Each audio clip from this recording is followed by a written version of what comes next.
you found interesting. I'm all ears.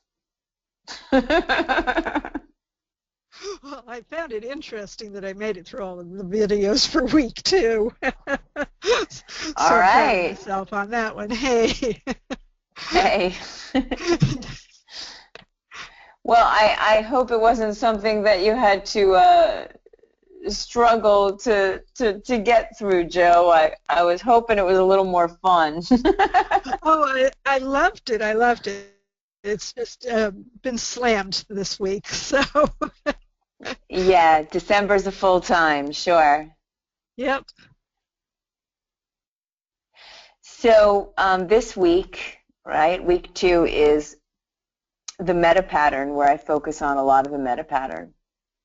And Joe, I know that you were at my 2-day class, so I know that it wasn't your first time hearing this or having this presented, but each time I kind of take it in, depending on where I am in my learning, I find out different things, and I notice different perspectives. I bring my friend Oh, John, to New York City every year, and he's always teaching something, but it's almost always couched in the meta pattern and his coaching model. And I find that sometimes, just a shift in perspective, just hearing it slightly different, just hearing a different metaphor of how to describe it, simplifies it, solidifies it in my mind. What I'd like to hear is Gar, what do you think of it? Nancy, what do you think? And whoever else is on this call. To me, this was the thing, and I believe I stressed that in the videos, and certainly stressed it in the book. But to me, learning that 4-step structure of change is what truly shifted my work. Even the more traditional patterns and processes, even things like just a more typical style deep trance session, I am always aware of, the ultimate collapse of the triggers, which is really what it kind of turns into on any level and every level. And so I find that it kind of frees me up to develop new interventions, develop new patterns, crazy patterns, patterns even, and as long as it gets me to step 4, it's all good. And you realize that any crazy conversation can have the effect, if you're changing emotional states, to always keep bringing them back to the trigger, no matter what state it is. If it's different than the original, you will rewire the brain. So. Well, I think one of the things that kind of clicked in for me this week, watching this week's videos, even after having been in class, was just the hypnotherapist's coach changing state. And I really kind of got this week a lot of the hand motions, the stop in the spread the spread of the hands, stop right where you are. And I found myself on Monday with a smoking client who came in who was like, oh, I'm just all grouchy, and it's like, stop. And so I'm hearing you in my head while I've got this smoking client in front of me, and she's talking all about this grouch, and I said, yeah, it's kind of like there's this bully in your brain, right? And she said, yes, like there is this bully in my brain. And I said, well, just like you did, follow me, do this. And we started the faster EFT. And oh my gosh, within moments, it was such a wonderful change in state for her. So that's finally starting to sink into my brain, and I'm able to now model that from you with my own clients. And Excellent. I think that's, thank you very much. Oh, my pleasure. You know, it's good to be able to, in any given moment, stop it. And to be able to use, you know, one of the things that is pretty standard with me is using the explanations of why I'm doing what I'm doing and what's happening in the brain, using them on many levels, so that when I say stop and let me tell you why, you know, every time you tell that story with the same emotions, you're grooving it deeper into the brain. So each time I stop you, I'm teaching your brain how to interrupt that pattern. But when I say it, I'm using, you know, I'm sitting here gesturing wildly in front of the screen, realizing you all can't see me. But I use my body to reinforce. I'm always building pictures with my gestures, with my body, because it all goes in. And I use all of the little bullet explanations as bullet metaphors, opportunities to embed all the hypnotic commands, to begin to really start to think about communicating on a few different levels. And you know, that to me is where you start to take all of this stuff and layer it, so that I'm always doing a bit of conscious, unconscious dissociation. I'm always subtly shifting my tone when I'm speaking to the unconscious mind. And when you start to talk about even, you know, the bully in your brain, you can start to use that as vehicles for fantastic embedded commands for change. You'll start to realize that the more you do this, the more you kind of own the coaching pattern, the 4 steps, how do you want to be, you know, that's how you've been, how do you want to be different, this kind of thing. Then you'll start to use your whole body in the communication. And with practice, the 4 steps really do go unconscious, so that you can then filter for other information. And so this is why this work really is about layers. And in the first layer of just literally practicing the basic questions, you know, what do you want to change right now? What do you want to change today? Well, I have this issue with anger. Okay, when was the last time specifically? Well, it happens all the time. You know, typical client. You say, that's right, and I just need to capture one instance so we can light up the neural network so we can change it.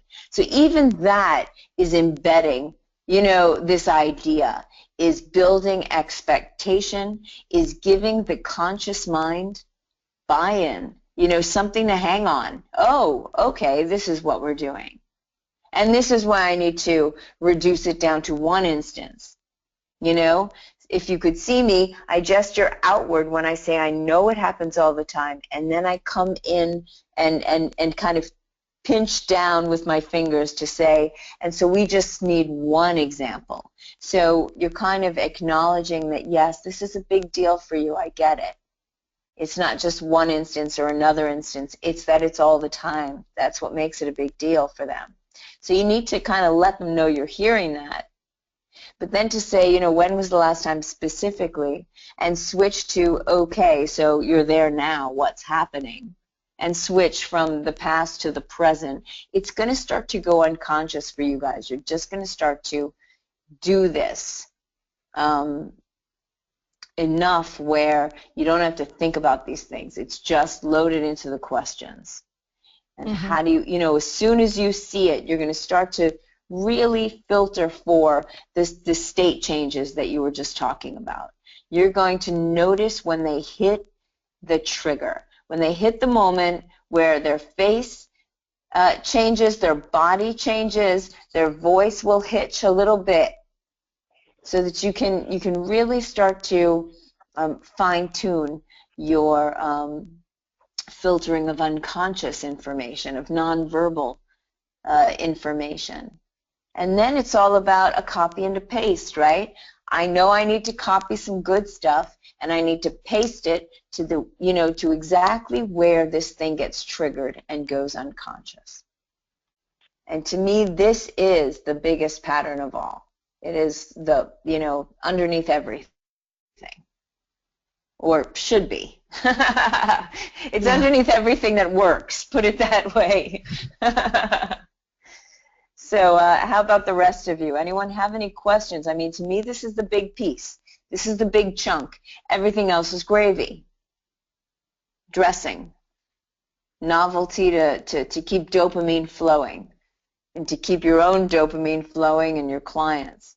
Otherwise, you can spend every single session saying, well, when was the last time specifically?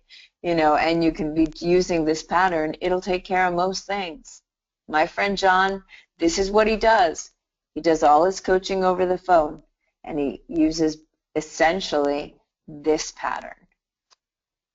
So, you think about that a little bit, because he's been in this game for 40 years, teaching hypnosis, teaching NLP, as a therapist, all of this stuff, and this is where he is now, 40 years in.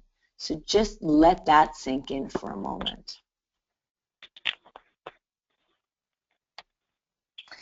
So I see on my iPad, I see phone caller is talking, and yet I'm not hearing anything. So if you're trying to speak and can't be heard, then type. I've got the chat box up so I could see.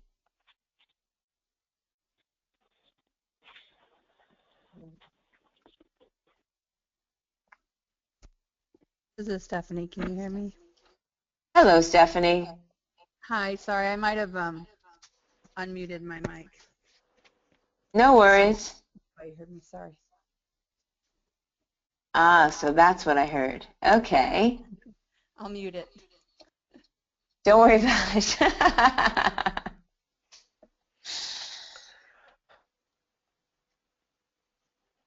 So, anyone else have anything to talk about?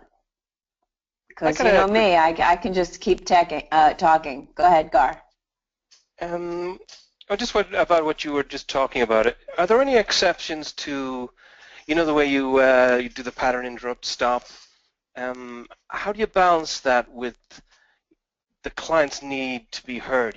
Typically in talk therapy, somebody goes to, they do get some benefit from talking about their issues. So do you treat everybody the same with you don't want to hear it, or are there exceptions to that rule? Well, Gar, I don't really have many rules, so there's always exceptions. What I'll say is this: I let people talk when it's useful. I'm filtering for what's happening in the brain. So if they're talking and they're talking about the same story they've been telling for a long time, because typically, remember, most of my clients come by way of therapists and psychiatrists. So I'm not the first stop on their train. You know what I mean? Typically.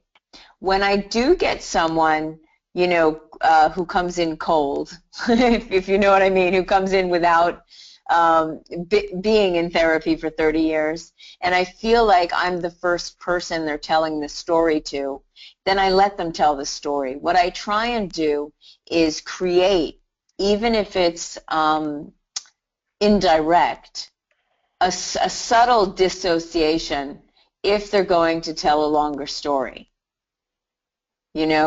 But I will say typically, I don't say stop unless it's at a key point, unless they're talking and they start to go down that negative hole.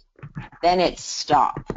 You know what I mean? If they're talking about, and their emotion starts to get into a hot state, then I want to train them to stop that. Right. But I am often, saying, all right, well, so talk to me about this, and it gives me information. I mean, when I say when was the last time specifically, where are you, what's happening, I'm kind of getting that. When I say what do you hope to get out of this, I'm going to hear all that, but what I'm doing is I'm directionalizing the mind. By saying what do you hope to get out of this, then they can tell the story, but telling the story with a different set of emotions, with a positive tilt. Right. Okay, I got you now. But, and there's some people, don't get me wrong, I've had many people over the years that, that don't have a safe space to talk about some things that are hurting. And I create that space as well. There's been a client, I can remember a client many, many years ago where the only possible response I could make was to cry with her. And we spent 30 minutes of our session crying while she told this horrible story. But it's because she hadn't had an opportunity to do just that. She was keeping everything together for her family. And so, there are no rules with humans because, we're so varied and our needs are so varied. So for the most part, though, I'm a bit more strategic about how they're talking. Does that make sense? Yeah, it does. And I do, when I do interrupt them, when I do, if I feel that they're just, they're wanting to be heard, I'll even say, look, I get that you want to tell this story. And the reason why I'm stopping you is because in this office, we get changes done, and we get it done every time. So we can take some time to tell this story, except you've been telling this story for 20 years. And if that helped, you wouldn't need me. So here's what's happening in the brain when you retell that story. So I explain it to them so that I don't seem like a heartless bitch. You know what I mean? Yeah. I know I have a bit of a reputation, but I'm really not mean to my clients. I'll kick them occasionally, but it's with heart. Okay, that makes sense. But I do train therapists, Gar, so I'm used to this quote and this sentiment, and there is also, let me just add this in, while we're here, because there is definitely a place for reconsolidating memories by being the really compassionate presence. In other words, let me explain that a bit more. It's not necessarily my style, although I have done this. There's a woman who wrote a book. God, I feel like I'm repeating myself. If I mentioned this last week, just let me know. I've been sick all week and I'm a bit befuddled.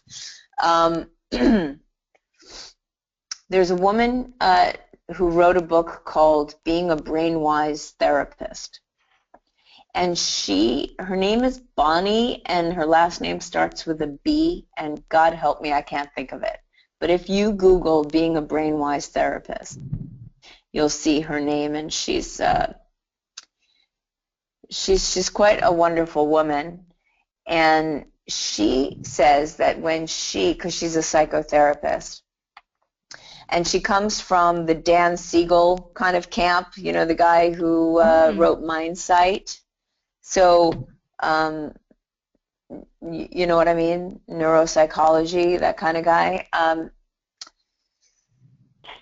And she says that when she sits with a client, she goes into what she calls the right brain kind of state, which we would call a little trance. We would call kind of dropping into a nice soft gaze trance state. She calls it kind of that nurturing right brain space. And she says that when a client feels safe enough to tell their trauma story, only this time they're there with someone who is, holding their hand, being a soothing presence, being the calm comfort that they never had when they were a child. So it's almost like she says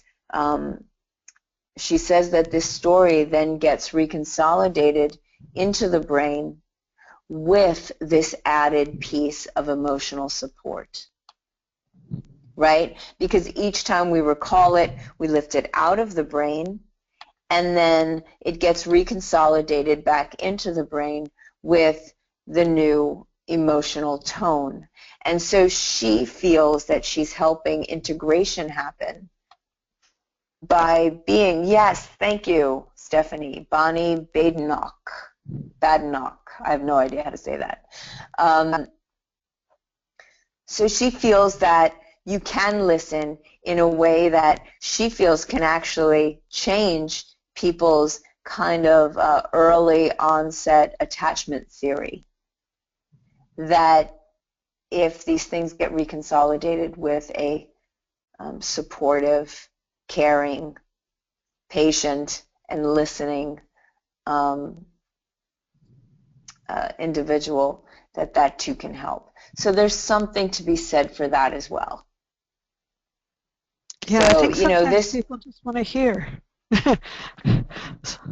They just want someone to be there. Right, and they do. And, there's a way of doing that, and then there's a way of just kind of feeding into the old traditional therapy that doesn't really work. So you really have to know what, to strike that balance. And, when Bonnie is mentioning that, this is not just about listening in a typical way. It's about holding this trance space, for this person while they're telling their story. It's a little different. But you're right. Sometimes people just want to be heard. And, I have a bunch of amazing therapists that I have trained over the years. And when I feel that someone is more well-suited to a slower reconsolidation, then I typically will send them to one of my former students who are also therapists. But being a brainwise therapist, it's a good one to read. Interesting. Mm-hmm. So that was a long-winded answer. Sorry, Gar. Anyone else have anything about what you're learning, about how this is kind of making you think? Anything, this is wide open. I want to use these webinars as a space to just answer any questions, as well as bring in some other things that, as I said, those videos were taken quite a few years ago at this point. So yeah, my thinking is always changing. Joe, it's Joe, and I had another question. We were going through this emotive journeying, and yes. I found it very interesting because it was a lot like some of the Andreas work I learned in core. Yeah. But it's like the dropping down and through as compared to starting and trying to go up to a core. So it's kind of a reversal of the mindset that I had been in with the way I'd learned core, but it looks wonderful. Oh, here's the thing with that process, and I just was going through that process this weekend with a class. Yeah, it's absolutely similar to core transformation in that, all roads lead to Rome, really. We are getting to a core state of being.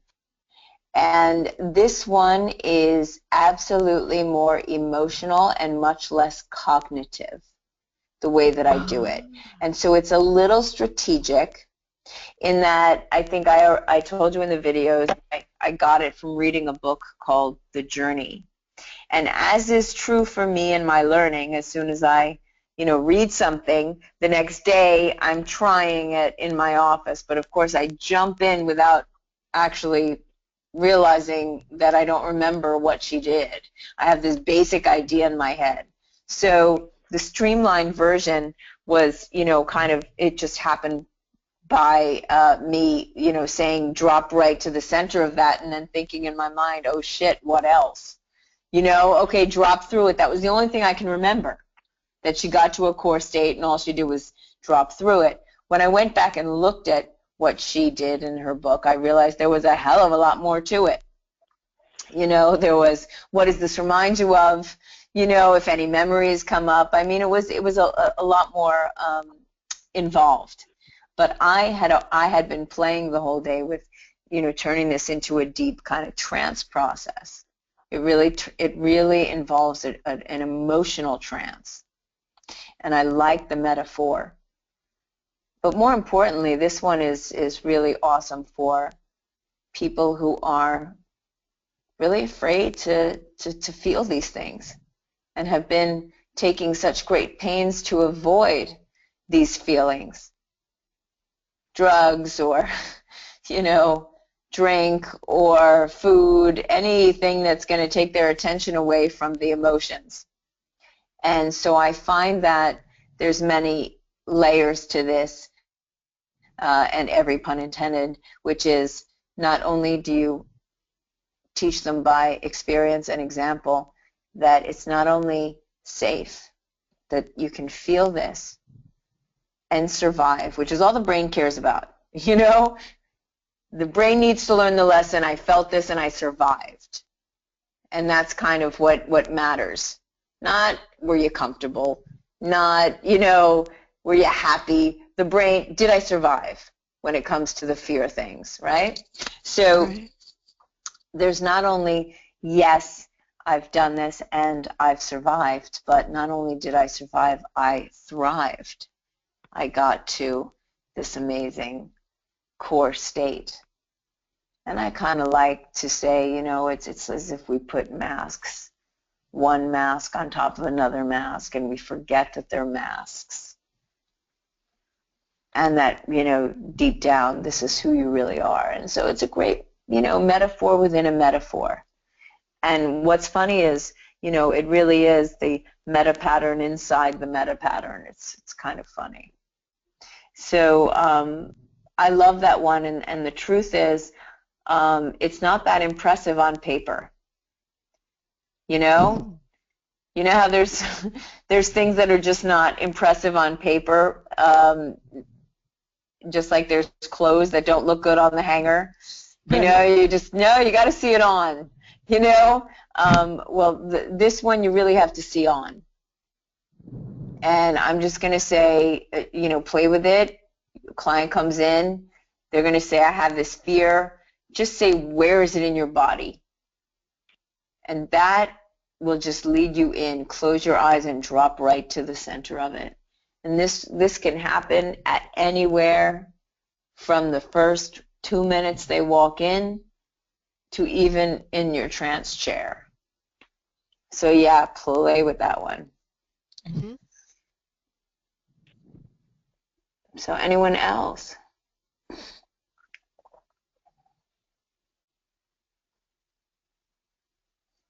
Give it some thought.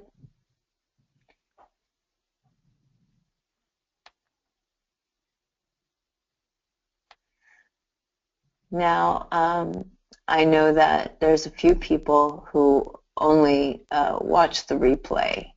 And for you ladies that are watching this maybe tomorrow, know that you can type in any questions to the Facebook group, and I get alerted and I can come and answer any questions you might have. Hold on one second. Okay. So let's see.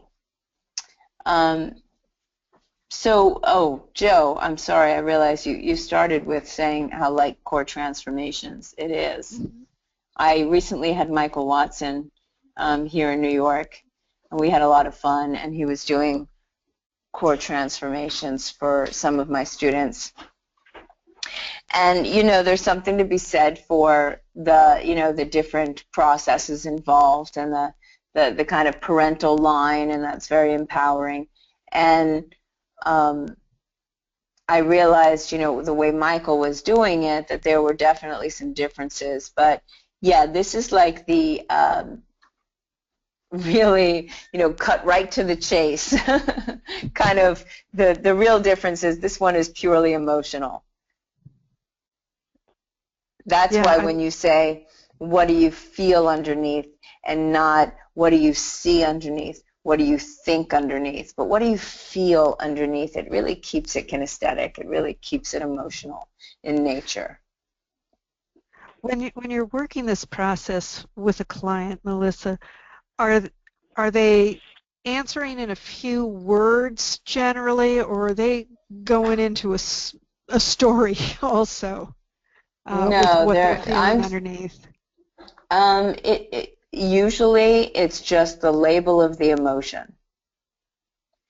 In other words, whether we start with fear or anxiety or, you know, whatever, or even a craving sometimes, what's underneath that? Where's the craving in your body?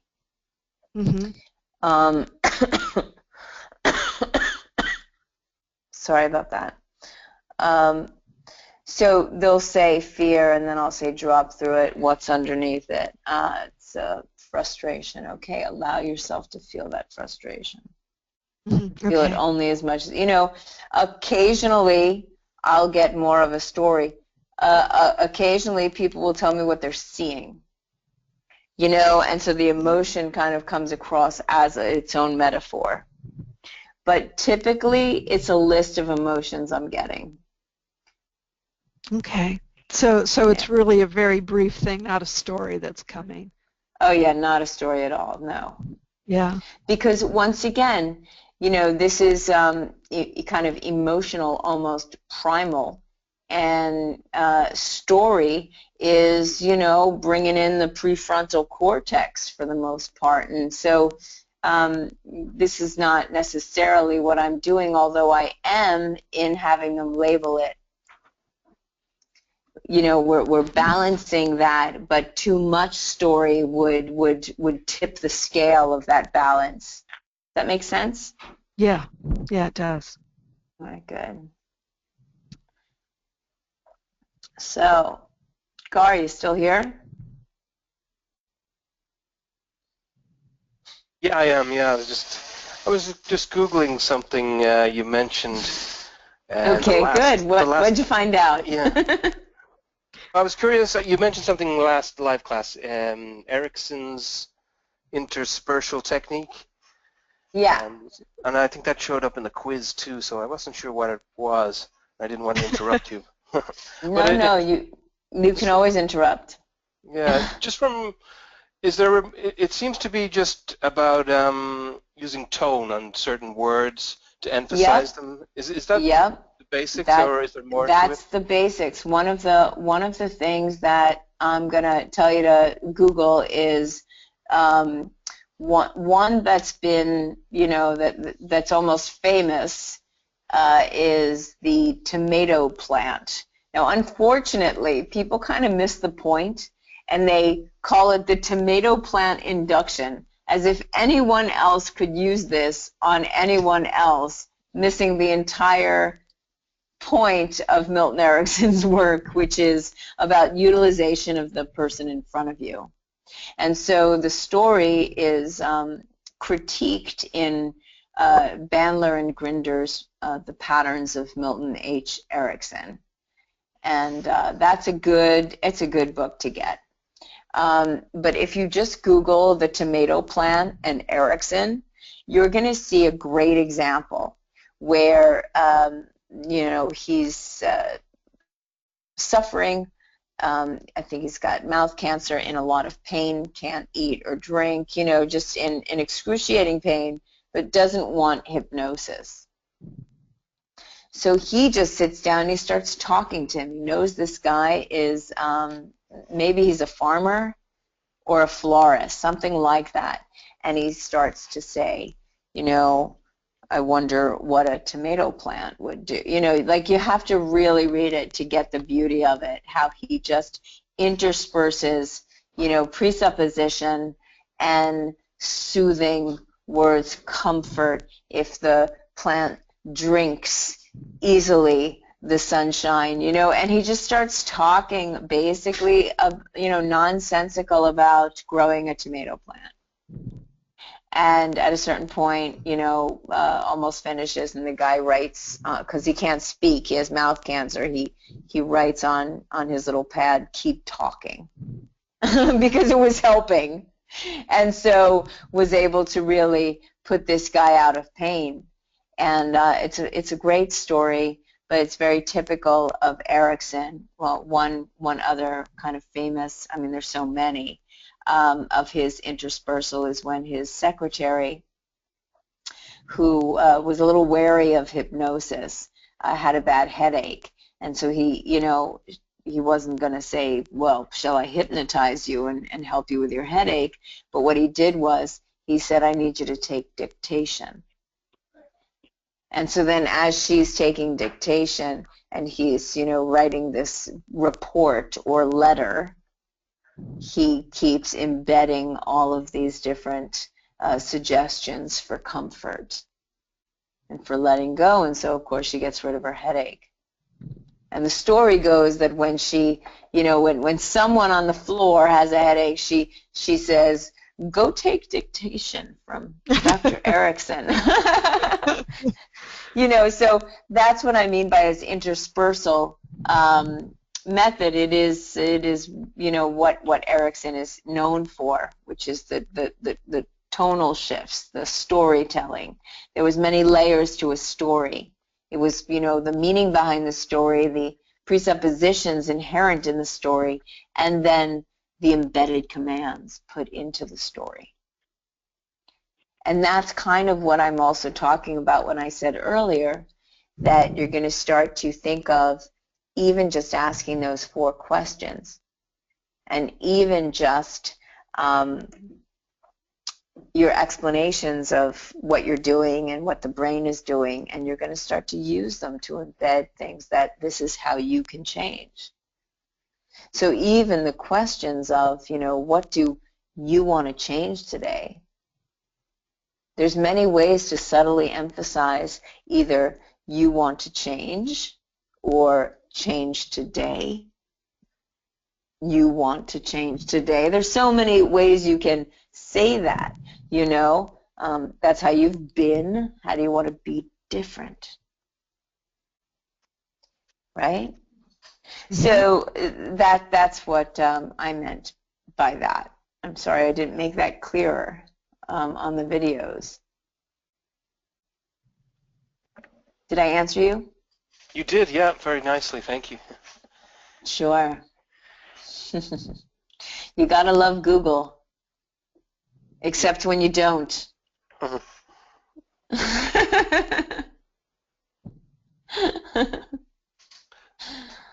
And are you in Ireland or Scotland, or am I hallucinating? No, you got the accent. I have an Irish accent, but I'm living in Boston at the moment. Ah, okay. Yeah, I'm not practicing like Joe. I kind of wish I had somebody to practice on, but I do find it interesting, and I'm hoping maybe I can adapt it to something that I can work on myself, using the techniques. Well, and the thing about the meta pattern, I got to say, is it's so conversational that if you have family, friends, people that are telling, that are a little upset, and you say, hey, how do you want to feel instead? I think I probably said in the videos that time when my daughter was crying and she was about 6 or 7. Did I? Where she's crying and I say, something to the effect of, how do you want to feel? And she puts her hands up, you know, the same way I say stop, and she says, no hypnosis. She told us that one. Right. So, you know, on some level, she got my number, but, you know, this is one that I just used in a conversation with my sister the other day. You know, once you learn it well enough, then it doesn't seem as obvious. When my daughter was 6, I didn't know it well enough to make it not so obvious. She's 15 now. So, you know, anyway. So in other words, Gar, you don't need to have, you know, clients paying you for change. Everyone around you, you know, at a certain point gives you an opportunity to help them to change. But I also, you know, I might be able to find you a couple of people in Boston to play with and practice with. Have you ever, like, looked up a meetup group, things like that? Yes, Gar needs to come to HypnoThoughts Live. Absolutely, man. I mean, you got to. Well, without a question, he needs to come. Yeah, no, I've been there. I was there last year. So I do, yeah, I like the demos and I like the hands-on practice. That's important. Yep, excellent. And once again, check out a meetup group. You know, I know a couple of people in Boston, and I was just on the phone with someone who hasn't been practicing but is now just moved, I believe, to Boston to work in an integrative health clinic. And so he might be willing to, you know, to play with some stuff. Anyway, let me know. Email me if you want to be connected with a couple of other people. All right, yeah, let me think it over, but thanks for the offer. Sure. So any other questions, anybody? Well, just a comment. You know, you had mentioned when you learned some new things, you were in the airport, and you know, you just tried them out on everybody waiting for the airplane. And I was just thinking about the timeline that you talked about in week 2. You know, and how very useful that would be. That's something Gar could easily take and just use with acquaintances here and there. Well, and I find, honestly, most of these things can be used on ourselves. You know, the timeline is a fantastic construct where, you know, if you go into a little self-hypnosis and imagine your timeline, there's all sorts of possibilities there. You know, that's a fun one to play with. I like the change in colors there, too. Yep. You know, as so much of this is either created by my clients or, you know, created simply to keep it fun for me. You know, I like to try new things. And so if I get a shiny new toy, which is a new technique or a new idea, I really do like to play with it a lot and figure out how to take it apart and put it back together again, and you know, things like that. So yeah, remember that all of this stuff is about novelty. But ultimately, each one is taking you through some meta pattern if you are making the change. Now, maybe I'm wrong. I thought that the meta pattern was the week 2, but now I'm starting to. You're saying timeline and stuff, and I'm thinking, oh, what? Forgive me, I really should check out what week 1, 2, and 3, and 4 are broken down into, but did I go over the meta pattern this week? Now that I've spent almost the entire hour on it? Yeah. You were, well, the first... I did. Okay, good. Got me a little nervous there, Joe, with emotive journeying and timeline. I'm like, oh shit. Yep. No. We got going with, you know, priming and meta pattern and coaching, Yeah. the spatial languaging, the re-imprinting, the timeline. Wow, mode of it journey. We really did a is. You lot. know what? It really is a packed class, isn't it? It really is. It was fabulous. Lots and lots Good. of, I'm glad. yeah. I'm I don't glad. have enough clients this And week to go practice on everything this week. and you know, we talked last week about priming with the drunk tank pink, right? Right. Do you remember I mentioned that book I was Oh, listening to? yes, that's right. And the Yeah. different effects of priming. So there's so many, you know, more layers to priming. And I posted recently, I'm trying to remember, I believe I posted on my Facebook page a talk with John Barg. And he is the guy that did a lot of the studies in priming. So if you guys are not already friends, of course you can't see the air quotes that I'm using, but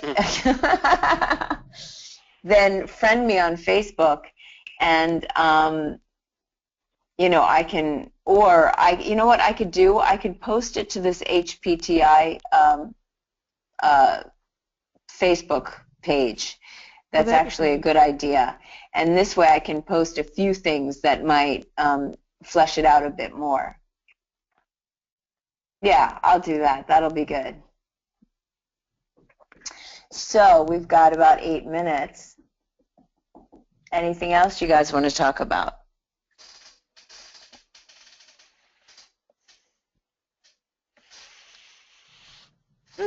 All right. So, well, why isn't my short-term memory working as long as it needs to? But that may also be, no, I don't want to say it's due to age, but actually it's well, getting better all the time. and thank you for just reminding me of yet another great video to post on this site along with the Jean Barg, and that is the Ellen Langer.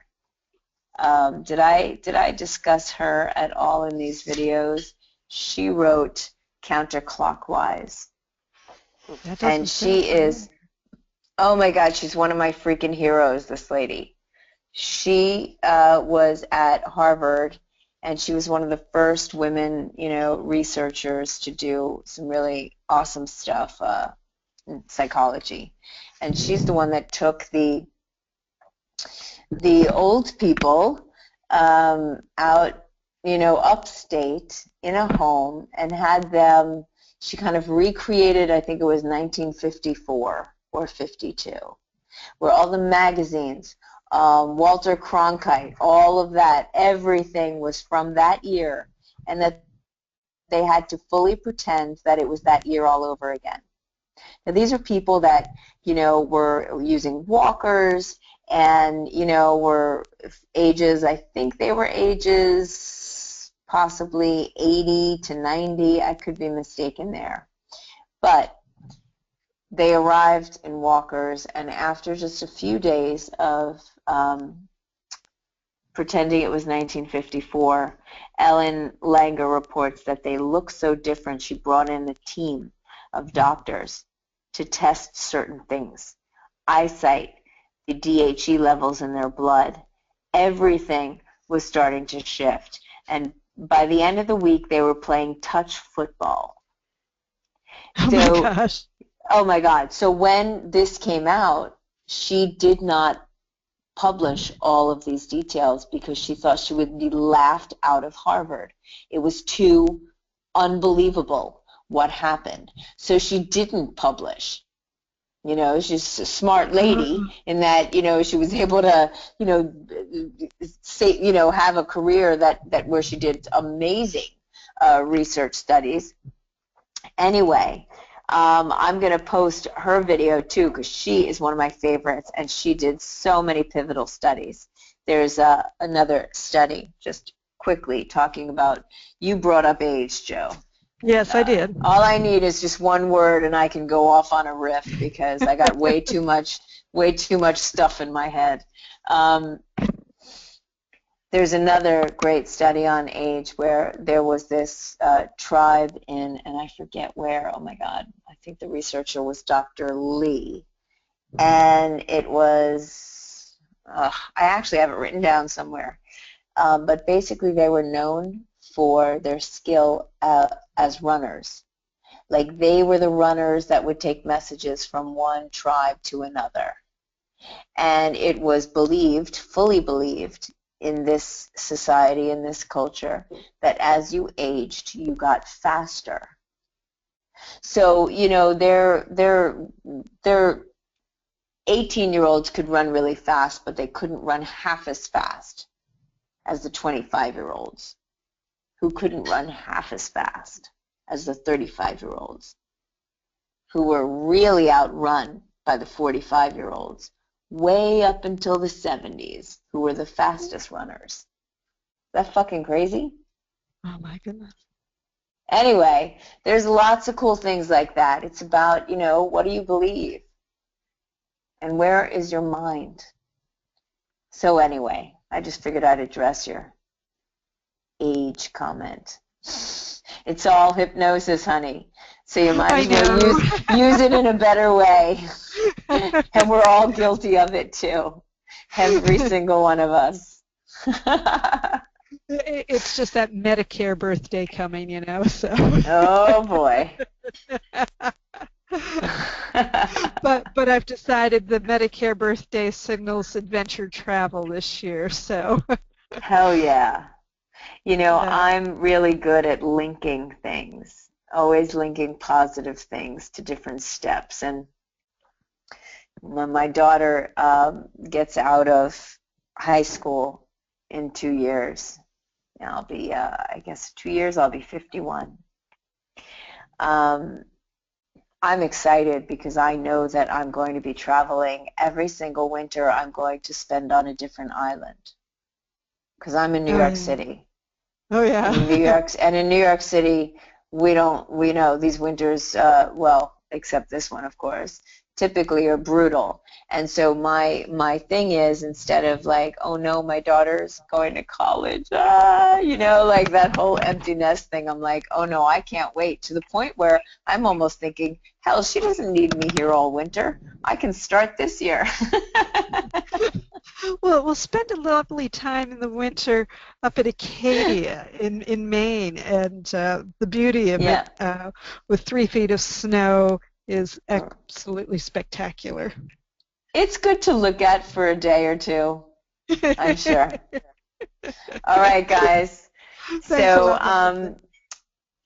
I will post some things on the page and flesh it out a bit more, and have a great week. I'll see you next week, or rather, I'll talk to you next week. Maybe we'll see each other. Maybe. Maybe. All right. Thank you for everything tonight. Bye, everybody.